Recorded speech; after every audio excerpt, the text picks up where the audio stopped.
इमरान खान वज़ीर आज़म इस्लामी जमहूरिया पाकिस्तान ने organisation of Islamic council में बहुत ज़बरदस्त तकरीर की, लेकिन एक बहुत बड़ी गलती भी उन्होंने की जो कि मैं समझता हूँ। उस तरफ मैं आऊँगा, लेकिन सबसे पहले मैं ये बताना चाहता हूँ कि उनकी तकरीर का टोटल लुब्बे लुबाब क्या था। सबसे पहले 3 मेन पॉइंट्स थे। सबसे पहला पॉइंट ये था कि जब भी नामूस रिसालत सल्लल्लाहु अलैहि वसल्लम का मामला आता है, जब कोई शख्स गुस्ताखी करता है वेस्टर्न कंट्रीज़ में, तो ऑर्गेनाइजेशन ऑफ इस्लामिक काउंसिल की जो कंट्रीज़ हैं, इस्लामी ममालिक हैं, उनकी जानिब से कोई सख्त रिस्पांस नहीं आता। इस तरह का एक गिला किया उन्होंने तमाम इस्लामी रियासतों से, जो कि मैं समझता हूँ कि पूरे पाकिस्तानी अवाम, तमाम मुसलमानों के जज्बात की नुमाइंदगी की।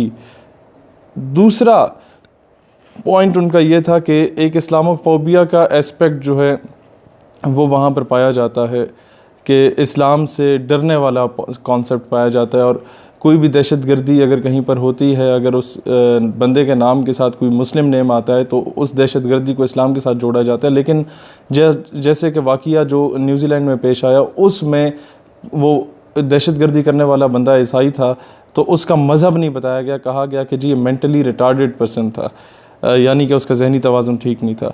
तो ये डुअल जो रिस्पांस होता है, दोगला रवैया होता है इंटरनेशनल कम्युनिटी का, उसको बहुत ज़बरदस्त तरीके से एक्सपोज़ किया वज़ीर आज़म ने। तीसरा उन्होंने पॉइंट ये पेश किया कि जी साइंटिफिक एस्पेक्ट से काफ़ी रिफॉर्म्स लाने की ज़रूरत है इस्लामी उम्मा में, और उसमें उन्होंने कहा कि हमारे पास इस तरह के स्पेशलिस्ट मौजूद हैं जो कि आपको हेल्प आउट कर सकते हैं। अब जो तीसरा पॉइंट था उसका उन्होंने हल बताया। पहला पॉइंट जिस पे उन्होंने पिछले 6 महीनों से जो हम तकरीरें कर रहे हैं, और वो आवाज़ पूरी पाकिस्तानी कौम की आवाज़ बनी कि जिस तरह होलोकॉस्ट पे यहूदियों ने एक कानून साजी की, इस तरीके से अब ये जो चीज़ें मैं बता रहा हूँ, जो लोग टेक्निकलिटीज़ देखते हैं स्पीचेस की, या जो लोग डिप्लोमेटिक एस्पेक्ट को समझने वाले हैं, वो मेरी इन बातों को समझ पाएंगे। मैं जज्बात से हट के बातें कर रहा हूँ आज, क्योंकि कई इस तरह की चीज़ें होती हैं जो कि आप समझाने के लिए करते हैं, सिर्फ काउंटर नैरेटिव नहीं देते। तो वो ये है कि हम लोगों ने चलें पहले उस तरफ जाते हैं, जिस तरीके से होलोकॉस्ट पे कानून साजी हुई कि कोई शख्स यहूदियों के उस होलोकॉस्ट के ख़िलाफ़ बात नहीं कर सकता, ये कानून साजी की गई प्रॉपर। इसी तरीके से ये कानून साजी होनी चाहिए कि कोई शख्स नामूस रिसालत सल्लल्लाहु अलैहि वसल्लम के मामले में कोई हजूर सल्लल्लाहु अलैहि वसल्लम की ज़ात मुबारका या उनकी शान में किसी किस्म की गुस्ताखी ना कर सके, इस पे पूरी कानून साजी होनी चाहिए।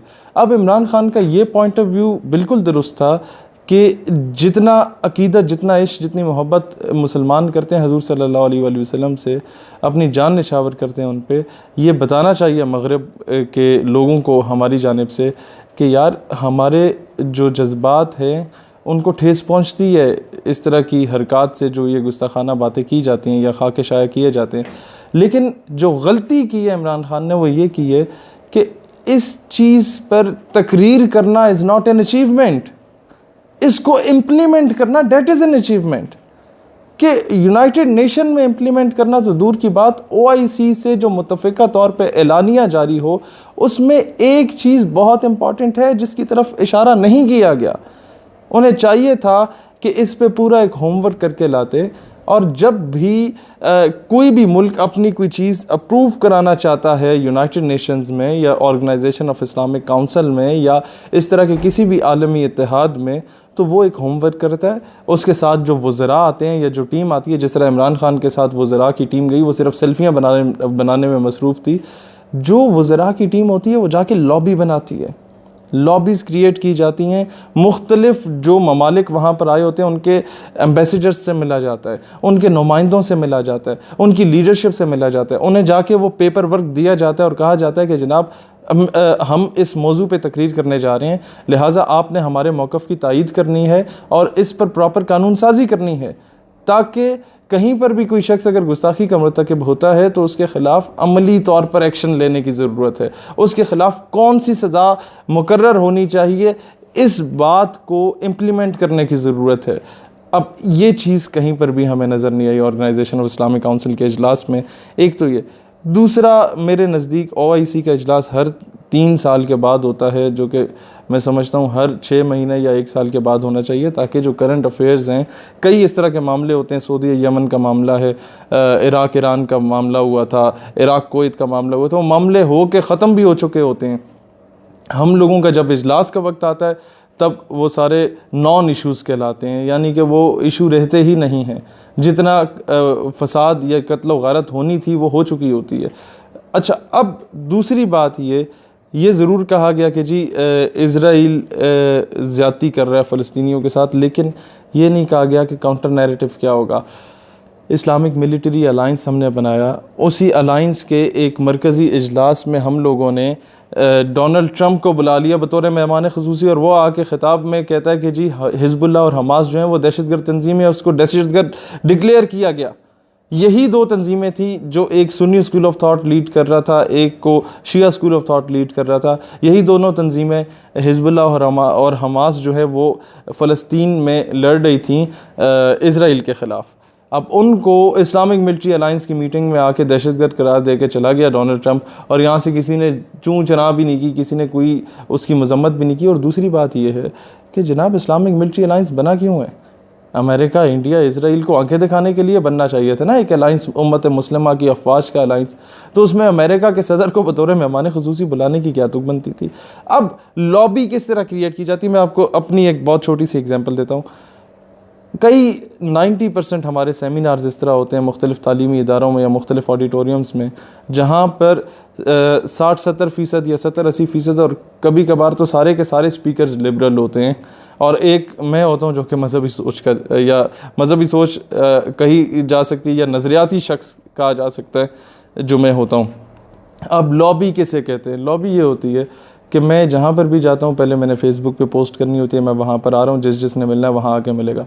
अब जिसने मिलना होता है वो ऑडियंस अगर 400 होती है, उसमें 150-200 अगर मेरे अपने नज़रिए के लोग हो जाते हैं, तो ऑटोमेटिकली एक फ़ज़ा कायम हो जाती है मेरी फेवर में। तो मैं बड़ी दलेरी से जाके बात कर आता हूँ, किसी की ज़रूरत नहीं आती बीच में आके चूचरा करने की। एक तो ये लॉबी क्रिएट हो गई मेरी। दूसरी, जो असल लॉबी क्रिएट करना होता है, उसमें मैं ये सबसे पहले खंगाल लेता हूँ कि जो 12-14 मुकर्रिरीन उस कॉन्फ्रेंस की जीनत बन रहे हैं, उनमें से कौन से ऐसे हैं जिनके साथ मेरा राब्ता पहले का है, और कौन से ऐसे हैं जो कि मेरे अगेंस्ट नज़रिए की बात करने वाले लोग हैं। 3-4 ऐसे होते हैं जो दो टोक जिनका मौक़िफ़ मेरे ख़िलाफ़ होता है। 11 ऐसे होते हैं जो कि बड़े न्यूट्रल होते हैं और जिनसे हमारा राब्ता होता है, न्यूट्रल होते हैं, बर्गर टाइप के। अब उनको मैं सबसे पहले जाके अप्रोच करता हूँ। प्रोग्राम में जाने से पहले मेरा कम अज़ कम भी 3-4 घंटे में इस पर लगाता हूँ, उन सबको कॉल्स करता हूँ, जनाब कैसे हैं आप, तशरीफ़ ला रहे हैं आप? जी मैं बिल्कुल आ रहा हूँ शहीर भाई।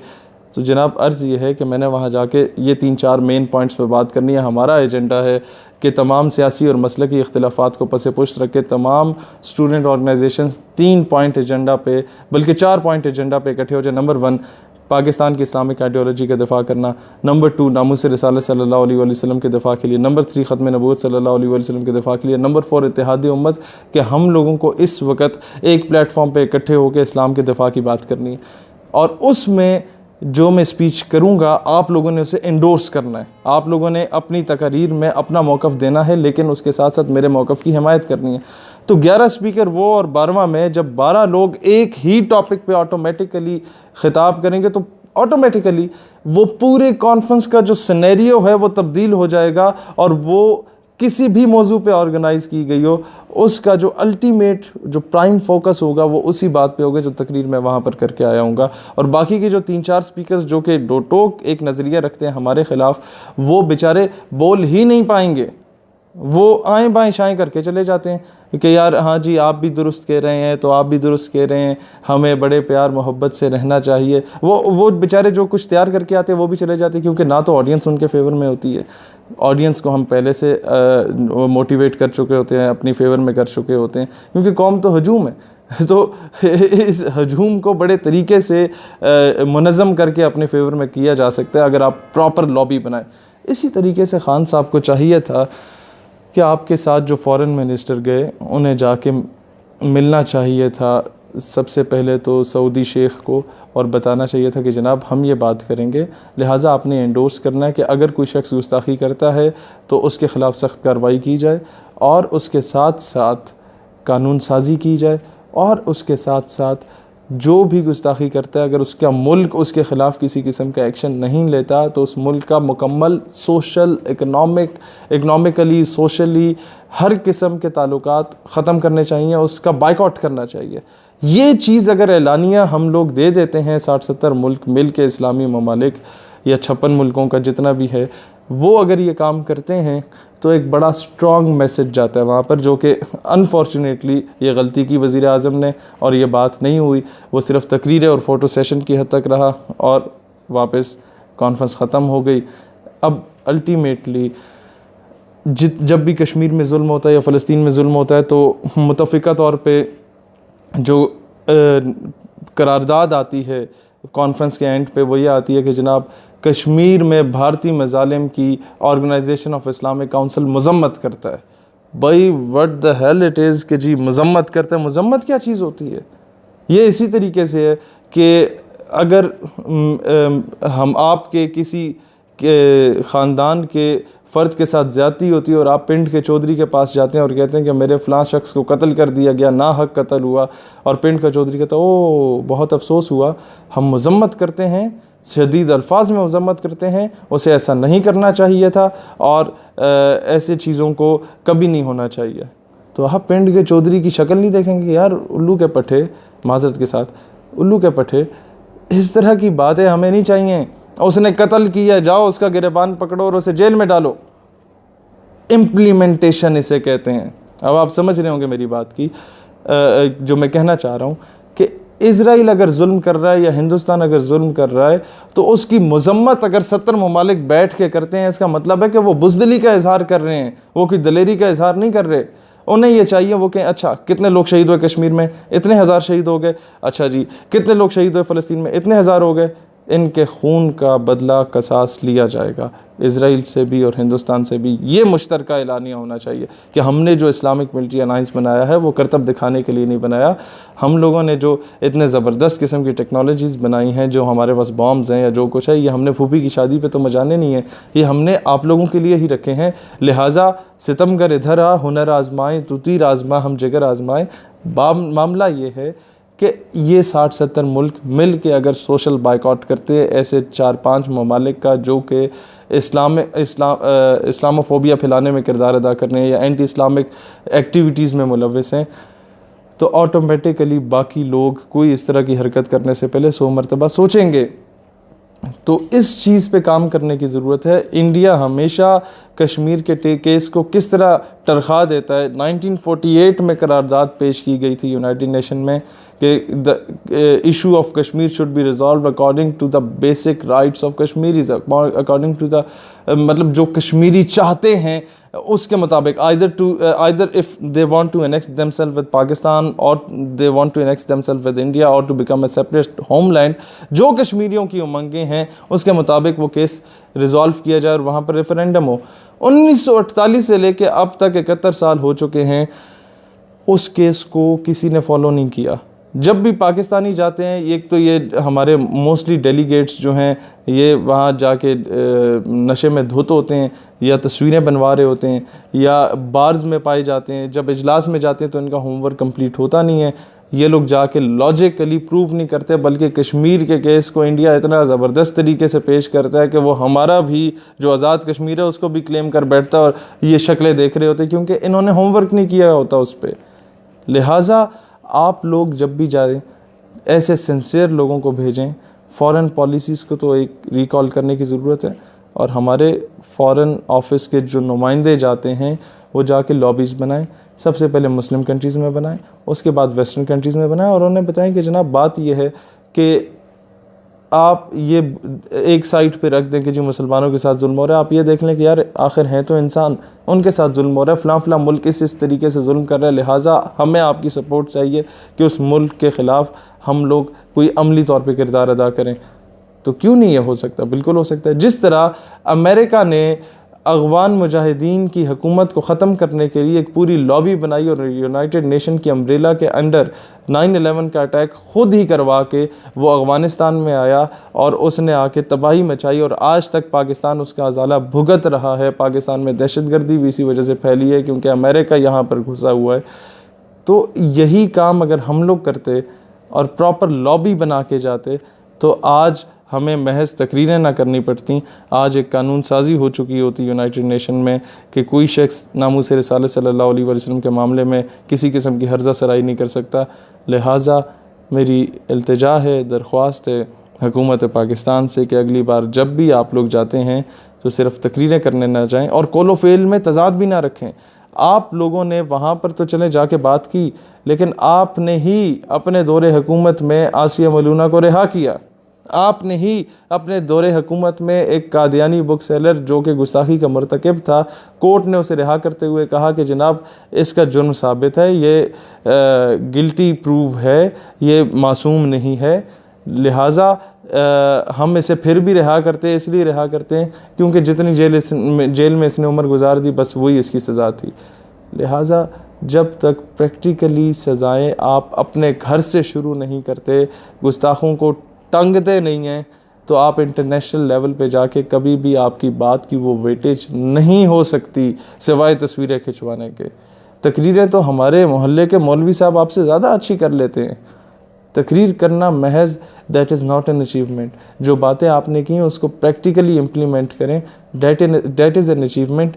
एक तरफ तो आप वहाँ जाके नामूस रिसालत की बात करते हैं, लेकिन दूसरी या ख़त्म नबूवत की बात करते हैं, दूसरी तरफ आपका ही साबिक चीफ जस्टिस आपका ही डैम फंड के तहरीक के लिए जब जाता है किसी दूसरे मुल्क में तो कादियानियों से चेक वसूल करता है जिस पर लिखा होता है अहमदिया मुस्लिम कम्युनिटी।